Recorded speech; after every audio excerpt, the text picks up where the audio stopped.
Pada hari Senin kita akan bawa tur dia melihat fasilitas apa saja yang biasa dipakai dan nanti mungkin ketemu Menpora jam 2 dan kita lihat apakah nanti Bapak Presiden juga berkenan bertemu. Bawa berapa asisten pelatih Pak? Sama kontraknya berapa lama tuh Pak? Dari total asisten yang sudah masuk namanya ada 2. Karena salah satunya akan fokus ke U23 dan beberapa lagi kayak video analis macam-macam lah itu. Kontraknya Pak? Kontraknya 2+2. Kalau mengenai harganya itu dari dibanding sebelumnya lebih mahal atau berapa? Itu rahasia.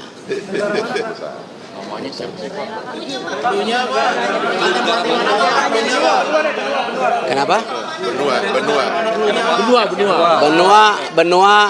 Benuanya Eropa. Negaranya Belanda. Mantan pemain Apa? Rekornya bagus. Pernah melatih di mana aja, Pak? Pernah mati yang ini Pak? Ya mungkin pernah melatih ini kan lagi nganggur itu, Pak. Pak. pelatih klub Belanda Berarti kalau asisten pelatih yang buat U23 berarti pastikan asisten pelatih timnas U23 kita asing Pak ya? Pelatih timnas U23 kita asing apa lokal? Iya, asing. Tetap asing. Tapi dealnya di komposisi tim senior saya boleh menempatkan 2 pelatih dari Indonesia untuk tentu belajar. Untuk di U23 mayoritas nanti dari Indonesia. Siapa tuh Pak?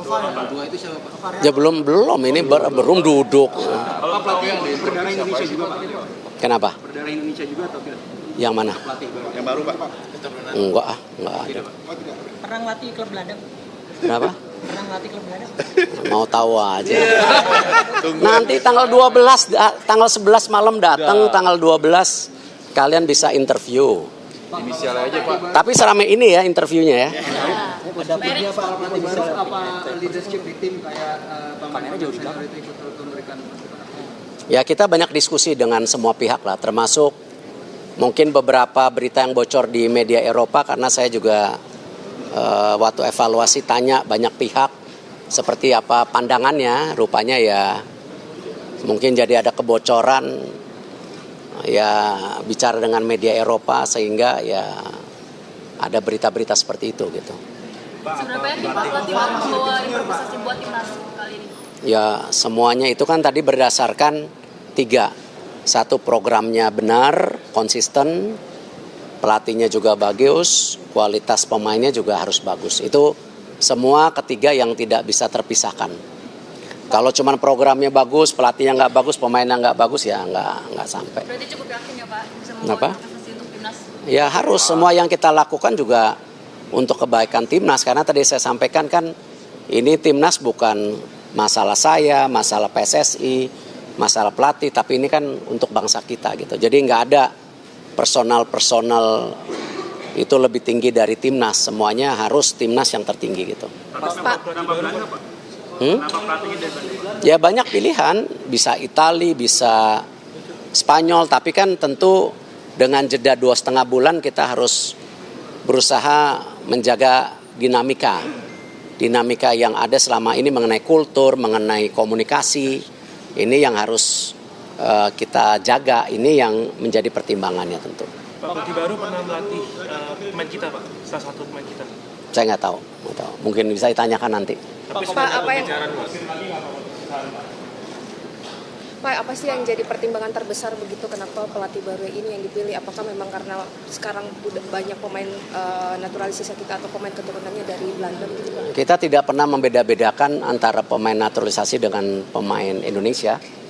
Ya kita lihat sama saja, tetapi tentu masalah komunikasi, masalah taktikal itu kan hal-hal yang kita evaluasi.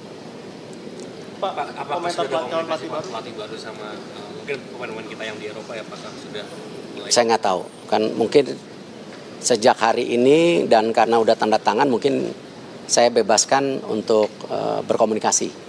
Tapi tanggal 11 malam rencana pelatih baru juga akan bertemu beberapa pemain kita yang berlaga di Liga 1 yang kebetulan memang ada di sini. Gitu. Pak, di negara ASEAN atau Asia udah ada yang berminat sama STI nggak sih pasca STI itu menerima PHK? Saya nggak tahu. Pak, tambahan Pak. Sekarang kan banyak request dari STI ya. Apakah pelatih yang baru request pemain baru? Pemain sekarang request dari STY. Maksudnya rekomendasi dari STI? Saya nggak bisa jawab, mungkin media lebih ngerti dari saya. Pak, tambahan dong Pak, Oli Romney sekarang udah gabung di Oxford, tanggapannya dong Pak? Ya, kebetulan Oxford juga memerlukan striker. Kemarin Mark Harris bagus, tetapi kalau kemarin dia cedera di menit ke-10, artinya pelapisan daripada striker itu diperlukan di Oxford United. Nah, tentu untuk berikutnya kita lihat saja nanti. Ini jadi jalan bagus nggak sih Pak buat Marcelino dan Ole buat jalin komunikasi lebih baik buat nanti di timnas begitu? Ya, bisa aja, karena penting sekali para pemain kita yang berlaga di luar negeri mendapat kesempatan bermain kan. Dan saya rasa program daripada Indonesia ketika melawan Argentina, terus program besar ini yang menarik para pemain bergabung ke Indonesia. Ya, saya yakin pemain-pemain ini bukan pemain yang tidak ngerti, tapi pemain-pemain yang ngerti program besar Indonesia lolos Piala Dunia, makanya kita gabung. Pak, akan ada perpisahan ST dengan pemain-pemain atau mungkin farewell dengan PSSI? Saya nggak tahu itu. Tapi bakal ada nggak Pak? Saya nggak tahu. Pak Erik, Presiden Pak bicara timnas senior itu kan pasti tentunya kita targetkan hasil dan bisa. Mungkin apa yang diberikan federasi terhadap pelatih baru ini? Sama, bahwa ini ada target jangka menengah, jangka panjang, ya kita harus committed to the target gitu. Jangka pendeknya apa tuh Pak? Ya ini ada Piala Dunia. Lolos. Iya. Pak Erik, Presiden FIFA Gianni rencana ketemu sama Presiden Prabowo kapan? Belum. Nanti kita lihat perjalanan. Sudah cukup ya? Cukup. Makasih Bapak. Makasih Bang Arya. Kita sudah mendengar bersama dari pernyataan Ketua Umum PSSI Erick Thohir yang sudah membocorkan bahwa pelatih baru timnas nantinya yang diumumkan tanggal 12 Januari adalah atau berasal dari Belanda. Dan kita akan langsung mendiskusikannya dengan Bung Opan Lamara, pengamat sepak bola nasional. Bung Opan, kita bahas dulu pokok persoalan ini mengenai apakah sudah tepat mengganti STY saat ini, karena kita tahu ini prestasinya sudah cukup bagus sebelumnya dan ada target berat di selanjutnya nih untuk lolos ke Piala Dunia. Apakah sudah tepat? Iya, yang pertama saya ingin mengajak kita semua, pemerhati, pencinta dan juga bangsa Indonesia untuk mencoba menggunakan logika yang sehat, tidak menggunakan emosional kita, menyikapi keputusan PSSI dalam hal ini Ketua Umum Pak Erick Thohir kali ini. Yang kedua, ini merupakan keputusan yang sangat berani. Kenapa berani? Karena kita tahu bahwa output atau konsekuensi dari keputusan ini hanya akan ada dua nanti. Kita berbicara tentang target terdekat kita adalah bagaimana timnas bisa lolos ke Piala Dunia 2026 nanti. Maka tentu outputnya ada dua. Apakah dengan perubahan atau pergantian ini kita sukses, bisa lolos, atau kita sebaliknya, kita gagal. Nah, oleh karena itu, kita memberikan apresiasi yang luar biasa kepada Ketua Umum mengambil keputusan ini. Bagi saya pribadi, saya salah satu, bahkan dalam salah satu tulisan saya di media nasional beberapa hari yang lalu, jauh sebelum keputusan ini diambil, saya memang senantiasa menyarankan untuk mengevaluasi posisi Sinteyong. Kalau tidak bisa menggantinya sebagai head coach, minimal bisa dilapis dengan technical director yang bisa memperkuat posisinya untuk bisa menambal kekurangan dari Sinteyong sendiri. Nah, hari ini rupanya keputusan yang jauh lebih ekstrim itu ditempuh oleh PSSI dalam hal ini Pak Erick Thohir. Dan ini harus kita apresiasi. Bagi kita, ini adalah merupakan bagian dari ikhtiar PSSI dalam hal ini Pak Erick Thohir untuk bisa untuk bisa mencapai atau menggolkan cita-cita kita melihat untuk yang pertama kalinya timnas ini bisa berlaga di putaran final Piala Dunia 2026 nanti. Kenapa saya sebut ini sebagai sebuah upaya untuk melengkapi ikhtiar dari PSSI? Karena kalau kita menggunakan logika yang paling sederhana misalnya, bukankah 7 dari 9 misalnya, 7 7-9 dari starting 11 yang senantiasa menghiasi timnas senior kita berlaga di kualifikasi Piala Dunia belakangan ini, itu dihuni oleh pemain-pemain Eropa yang berasal dari Belanda khususnya. Nah, oleh karena itu kalau kita menggunakan logika, tidak menggunakan emosi, maka kesimpulannya adalah tentu pelatih terbaik yang membesut timnas kita saat ini adalah pelatih yang berasal dari Eropa, dalam hal ini berasal dari Belanda. Kenapa tidak? Seperti yang disampaikan oleh Ketua Umum tadi, secara culture, ya budaya, secara bahasa, secara komunikasi, secara kepribadian, mental, pendekatan emosional dan sebagainya. Logika kita mengatakan bahwa tentu pelatih top dari Belanda jauh lebih bagus pendekatannya dalam segala hal dibanding pelatih dari Asia. Bagi saya sekali lagi, sepanjang pelatih yang akan dihadirkan tanggal 12 nanti adalah pelatih yang memang kelasnya secara track record, secara fakta, secara pembuktian, dan juga prestasi jauh di atas dari Sinteyong. Jangan sebaliknya. Kita tentu akan bersama-sama protes jika pelatih hanya atau masih sekelas dengan Sinteyong.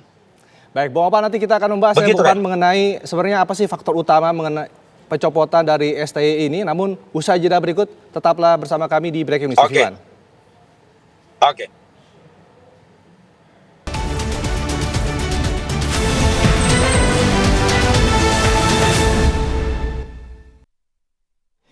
Pemirsa, mulai hari ini Sinteyong sudah resmi tidak lagi sebagai pelatih timnas Indonesia. Lantas apakah atau apa faktor dibalik pertimbangan-pertimbangan dalam pemberhentian dari STY? Kita akan tanyakan kepada Bung Ovan Lamara. Bung Ovan, masih bersama kami Bung Ovan?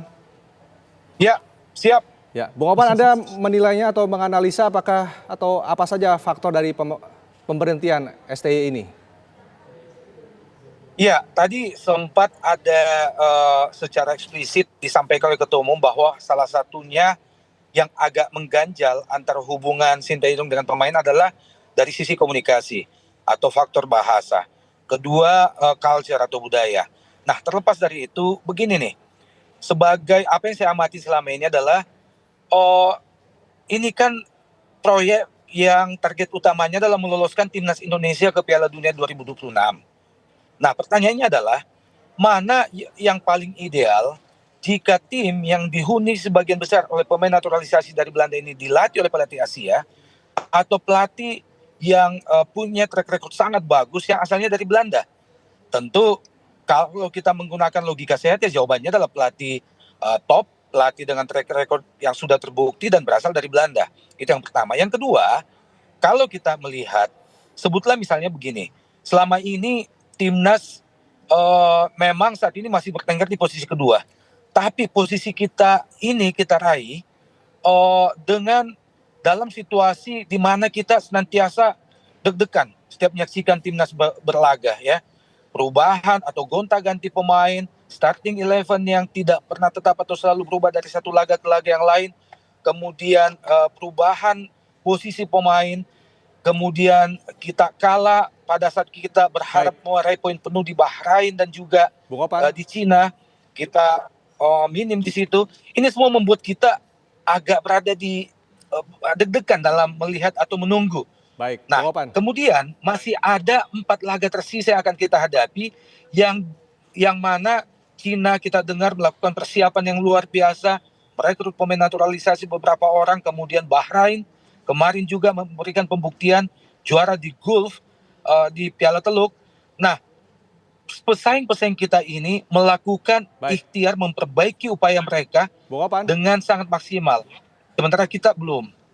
Ya, silakan. Bung Opan, kita menangkap apa saja faktor yang menjadi PSSI untuk memberhentikan dari Sinteyong, dan kita juga sudah terhubung dengan Pak Raim Sukasa, tokoh sepak bola nasional. Pak Raim, selamat siang. Selamat siang. Baik. Pak Raim, Anda sendiri menilainya seperti apa terhadap keputusan dari PSSI untuk memberhentikan STY saat ini? Iya, saya barusan lihat di TV ada wawancara dengan Pak Ketua. Saya kaget juga mendengar Sinteyong diganti. Ini kan udah mau melanjutkan World Cup beberapa minggu lagi atau beberapa bulan lagi. Jadi nggak tepat waktunya untuk mengganti pelatih. Nggak gampang ganti pelatih, meskipun diganti pelatih paling top pun Nggak gampang dalam 1-2 bulan dia bisa ngangkat tim tuh nggak gampang. Di dunia ini nggak ada pelatih datang langsung berhasil, nggak ada. Lihat aja pelatih Manchester United yang dari Portugal, hebat di Portugal, masuk MU, kalah terus MU karena dia butuh waktu untuk menyamakan persepsi dengan klub dan manajemen dan pemain. Nggak gampang mengelola tim tuh nggak gampang. Beda mengelola administrasi. Mengelola tim tuh kita mesti tahu pemainnya siapa, sifatnya bagaimana, dan soal kalah menang dalam olahraga di dunia manapun juga nggak ada olahraga itu menang terus atau kalah terus. Jadi ada menang, ada kalah. Jadi ada waktunya juga kita berhasil dan tidak berhasil. Jadi kalau menurut saya kesalahan nanti dari PSSI ini, kalau seandainya nanti diganti katanya sama pelatih Belanda, nggak akan berhasil juga. Percaya sama saya. Meskipun dia pemain-pemainnya kita naturalisasi dari Belanda, beda. Gitu. Baik, Bu Rem Sukasa, terima kasih atas ini pendapatnya. Kita harapkan bersama, tapi jika keputusan yang diambil PSSI ini bisa tepat dan timnas kita ini bisa lolos ke Piala Dunia 2026. Terima kasih juga Bung Opan Lamara sudah bergabung bersama kami di Breaking News TV One. Kita harapkan bersama prestasi yang terbaik dari timnas Indonesia. Dan pemirsa, demikian Breaking News TV One. Tetaplah bersama kami, ada Apa Kabar Indonesia Siang yang akan hadir menemani Anda. Saya Renda Kusuma, terima kasih. Sampai jumpa.